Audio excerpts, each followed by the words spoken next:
Excuse me, ഈ constable ഗോപിനാഥന്റെ? അതെ, ആരാ? ഞാൻ അഡ്വക്കേറ്റ് ഇന്ദു. ഗോപിയുടെ പോലീസ് അസോസിയേഷന്റെ ആൾക്കാര് എന്നെ വന്ന് കണ്ടിരുന്നു, ഇയാൾക്ക് വേണ്ടി കേസ് വാദിക്കണമെന്ന് പറഞ്ഞിട്ട്. ചേച്ചി ഇരിക്കെ. നല്ല ഉറക്കാ. ഇപ്പൊ വിളിച്ചാലും ഉണരാൻ ഇത്തിരി പാടാ. ഒന്ന് വിളിച്ചു നോക്കണം. വേണമെന്നില്ല. സാധാരണ ഇതുപോലെ സസ്പെൻഷനിലും പണിഷ്മെന്റിലും ഒക്കെ നിൽക്കുന്ന പോലീസുകാരുടെ കേസൊക്കെ എനിക്കാ വക്കാലത്ത്. സുശീല എന്നല്ലേ കുട്ടിയുടെ പേര്? അതെ, എങ്ങനെ അറിയും? അത് മിസ്റ്റർ ഗോപിയോട് സംസാരിക്കുന്നതിനേക്കാൾ കുട്ടിയോട് ചോദിക്കുന്നതാ ഭേദമെന്ന് അവര് പറഞ്ഞിരുന്നു, അസോസിയേഷൻകാര്. കുട്ടി എഡ്യൂക്കേറ്റഡ് അല്ലേ? അതെ. ഞാൻ പോലീസ് ഡിപ്പാർട്ട്മെന്റിലെ ഹയറപ്സിലുള്ളവരോട് സംസാരിച്ചു നോക്കി ഇയാളുടെ കാര്യം. സസ്പെൻഷനിലിരിക്കുമ്പോ തന്നെ ഇങ്ങനൊരു കേസും കൂടെ ഉണ്ടാക്കിയ സ്ഥിതിക്ക് ഇയാളുടെ ജോലി പോകാനാ സാധ്യത.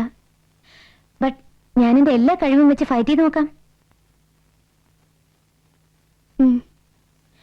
എന്താ കുട്ടി ഇപ്പൊ സത്യത്തിൽ സംഭവിച്ചത്? സത്യം എന്താന്നറിഞ്ഞാല് ഒരുപക്ഷെ ഇയാളുടെ ജോലി പോവാതെ എനിക്ക് രക്ഷിക്കാൻ പറ്റും. സത്യം എന്തെന്ന് ആര് ചോദിച്ചാലും ഇങ്ങനെ കള്ളമ്മേ പറയത്തുള്ളൂ ചേച്ചി. കുട്ടിയോടും ഇടയ്ക്കിടയ്ക്ക് സ്നേഹം കൂടുമ്പോഴൊക്കെ കുട്ടിയോട് പറയാറില്ലേ സത്യം? ഗോപിയുടെ കയ്യില് ഈയിടെയായിട്ട് എവിടുന്നൊക്കെയോ കുറച്ചേറെ പണം വന്ന് ചാടുന്നുണ്ടല്ലേ? വലിയ വലിയ ബാറിൽ കയറി കുടിക്കുന്നതും ബഹളം ഉണ്ടാക്കുന്നതും ഇങ്ങനെയൊക്കെ സംഭവിച്ചതുമല്ല അതിന്റെ പേരിലാ. ആരോ കുട്ടിയുടെ ഭർത്താവിനെ നശിപ്പിക്കാൻ വേണ്ടി മനഃപൂർവ്വം ചെയ്യുന്നത് പോലുണ്ട് ഈ പണം കൊടുത്തുള്ള ഏർപ്പാട്, അല്ലേ? അത് അറിയാവുന്ന എന്താന്ന് വെച്ചാ തുറന്നു പറഞ്ഞോളൂ കുട്ടി. കുട്ടിയുടെയും ദാ ഈ മോളുടെയും കൂടി നന്മ ഉദ്ദേശിച്ചാ ഞാൻ. അയ്യോ, കുട്ടിക്ക് ബുദ്ധിമുട്ടായെന്ന് തോന്നുന്നുണ്ടെങ്കിൽ ഞാൻ. അയ്യോ ഇല്ല ചേച്ചി. ചേച്ചി വാ.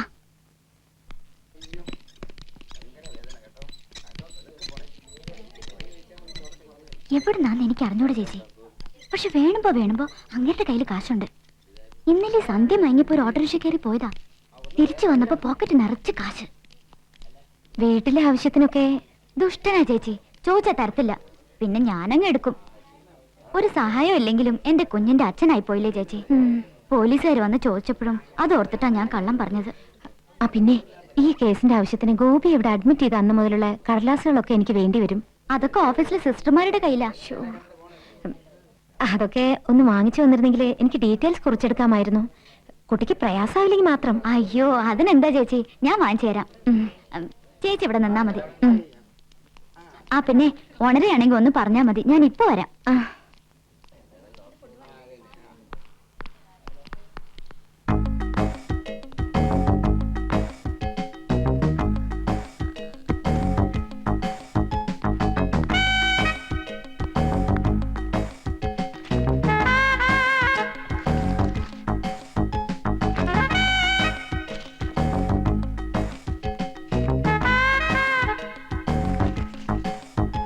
അയ്യോ,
എന്താ എന്തിനാ ഇയാൾ കാണണമെന്ന് പറയുന്നത്? ഇവന് സാറിനോട് എന്തോ നേരിട്ട് പറയാനുണ്ടെന്ന് പറഞ്ഞാ കയറി വന്നത്. ഞങ്ങൾ ചോദിച്ചിട്ട് ഇതുവരെ കമാന്നൊരു അക്ഷരം മിണ്ടിയിട്ടില്ല. എന്ത് പറ്റിയടോ? സാർ അത് പറഞ്ഞു, ധൈര്യമായിട്ട് പറഞ്ഞു. ആ പോലീസുകാരൻ മരിച്ചു എന്നറിഞ്ഞു. അതിനെന്താ, അയാളുടെ പേരിൽ വല്ല ഫണ്ട് പിരിവ് നടത്താൻ ഉദ്ദേശമുണ്ടോ വട്ടപ്പാറയ്ക്ക്? അയ്യോ ഇല്ല സർ. പിന്നെ രാത്രി കിടന്നിട്ട് ഉറക്കം വരുന്നില്ല സർ. ഒടുവിൽ വൈഫിനോട് കാര്യം പറഞ്ഞപ്പം അവളാ പറഞ്ഞത് നേരിട്ട് ഇവിടെ വന്ന് സാറിനോടുള്ള സത്യം മുഴുവൻ തുറന്നു പറയാൻ. എന്താടാ, നീയാണോ അയാളെ കൊന്നത്? അയ്യോ അല്ല സർ. പിന്നെ അന്ന് ബാറിൽ വെച്ച് സംഭവിച്ചതിന്റെ സത്യാവസ്ഥ. സത്യാവസ്ഥ അന്ന് അയാളെ തല്ലിയത് സണ്ണിച്ചനാ സാർ. പറയടാ, ഏത് സണ്ണിച്ചൻ? അത് മോഹൻ തോമസ് സാറിന്റെ അനിയൻ സണ്ണിച്ചൻ.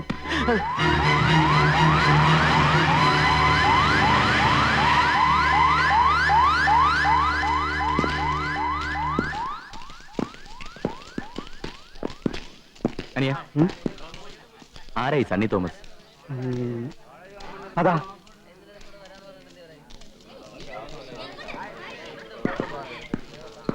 അതേ ഇവിടെ നടക്കുന്ന അണ്ണനെ തപ്പി പോലീസ്. നീ ഒരു കാര്യം ചെയ്യ്, ഓരോന്ന് ഇപ്പൊ നമ്മുടെ കംപ്ലീറ്റ് ആൾക്കാരോട് വരാൻ പറ. ചെല്ല്.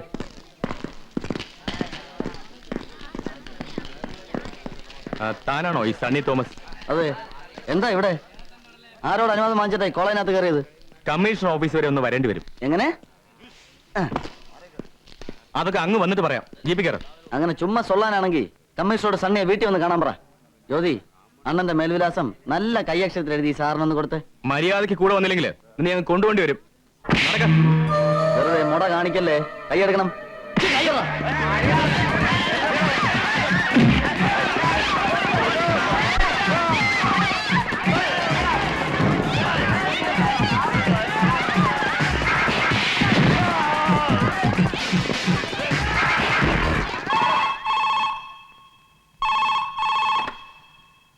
Yes commissioner.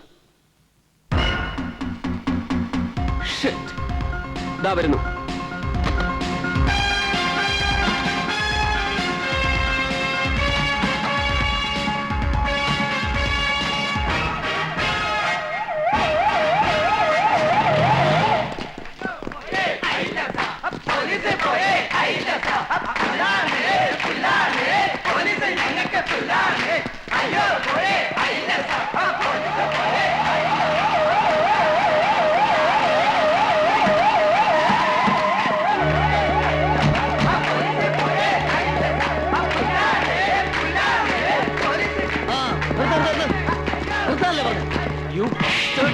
നീയാണല്ലേ സണ്ണി തോമസ്?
എന്ത് പന്നത്തനാണോ താലി കാണിച്ചത്? സാർ മാറി നിൽക്കണം പ്ലീസ്. കോളേജിൽ കയറി മറ്റേ പണി കാണിച്ചതും പോരാ. Leave him, you bloody. പുല്ലേ തൊട്ടുപോകരുത്. വാറുന്നുണ്ടോ? Look you fool. ഇവനെ പിടിച്ച് അകത്താക്കാനുള്ള വാറണ്ടത്. പണ്ടങ്ങാണ്ട് ഇവൻ റിസർവാനത്തേക്ക് മ്ലാവിനെ വിളിവെച്ചെന്ന് പറഞ്ഞ് ഫോറസ്റ്റിൽ നിന്നും വിജിലൻസ് ഒരു കംപ്ലൈന്റ്. കാര്യം തിരക്കിയപ്പോ സംഗതി ശരിയാ. പിന്നെ എന്റെ വീട് റെഡിയപ്പോ മ്ലാവിന്റെ തോലോ കൂടെയോ വാഴയ്ക്കാണ്ട് കിട്ടുകയും ചെയ്തു. അതിന്റെ പുറത്താ ഈ വാറുണ്ട്.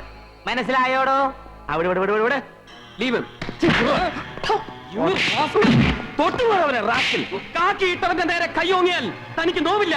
കൂട്ടത്തിൽ ഒരുത്തൻ ചങ്ക് കീറി ചോര ഒലിപ്പിച്ച് നിൽക്കുന്ന കണ്ടാലും തനിക്ക് നോവില്ല. പക്ഷെ തന്റെ മുന്നിൽ വെച്ച് ഈ കൊലയാടി മോന്റെ രോമത്തെ തൊട്ടാൽ തനിക്ക് നോവും. അല്ലടാ പന്ന നായ. എടോ, മോഹൻ തോമസിന്റെ ഉച്ചിഷ്ടവും അമേദ്യവും കൂട്ടിക്കുഴച്ച് 4 നേരം മൃഷ്ടാനം വെട്ടിപിടുങ്ങി ഏമ്പക്കവും വിട്ട ആസനത്തിൽ വാലും ചുരുട്ടി വെച്ച് അവന്റെ കാൽ ചുവട്ടിൽ കിടക്കുന്ന തന്നെയും ഇയാളെയും പോലുള്ള പരമനാറികൾക്ക് ആ പേര് ചേരൂ. എനിക്ക് ചേരില്ല. ഓർത്തോ, I am Bharat Chandran. Just remember that.